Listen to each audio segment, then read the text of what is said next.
Yo, Elliot.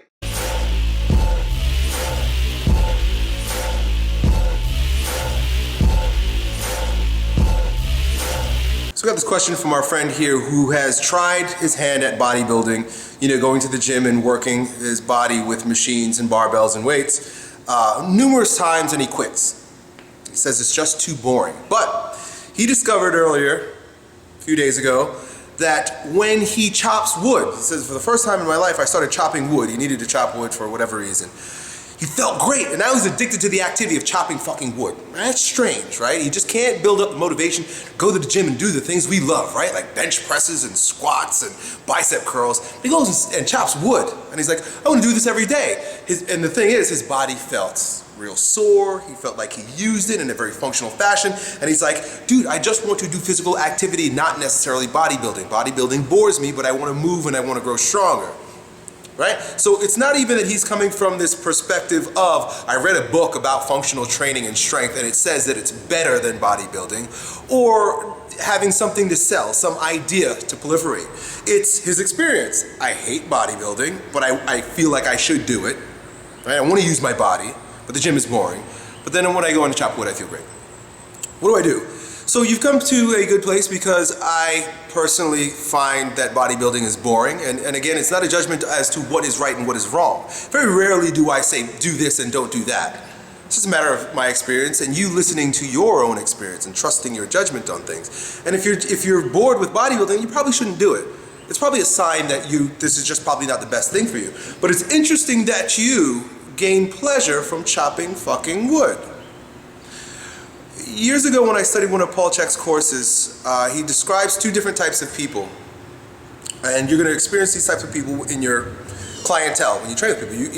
You have two, the very first one of which he called chameleons, and the second one of which he called cats and chameleons.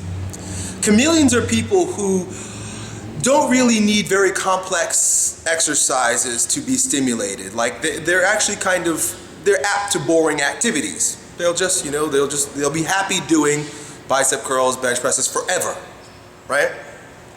Then there are cats, which are a little bit more ADD type people who need highly stimulating activities to keep their attention.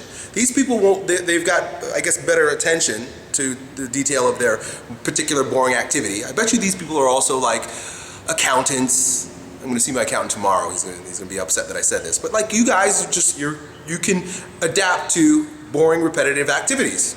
And it's okay, because there's great benefit to that. You can be a great bodybuilder by doing the same shit over and over and over again in a very consistent and disciplined fashion. Didn't work so good with the cats, because cats are like, I'm fucking bored. I don't want to do this anymore. I've done this for 3 weeks straight. I need something new. Give me something new. This particular type of person needs activities that are highly integrative and stimulate and constantly re-stimulate in brand new fashions the entire nervous system. So they're constantly building brand new motor engrams, and the challenge of being able to do brand new things brings them pleasure everywhere, in their mind, their body, and their soul. They just feel pleasure.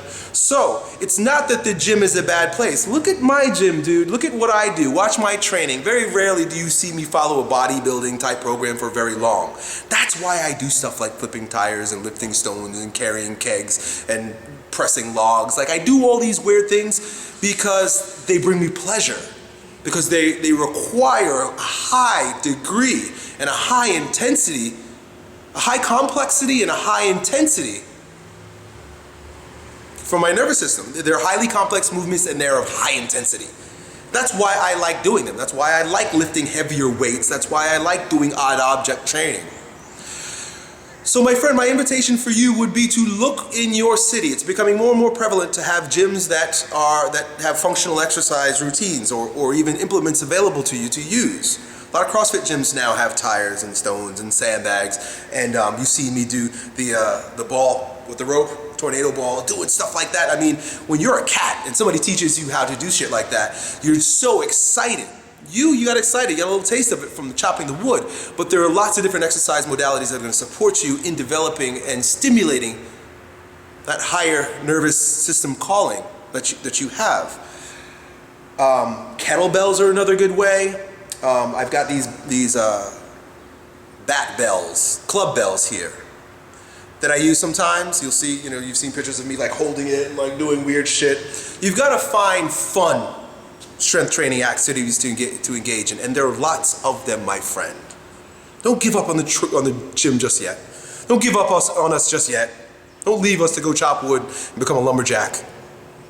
There are ways and means by which you could have a fun time and still grow stronger. Done. Yo, Elliot,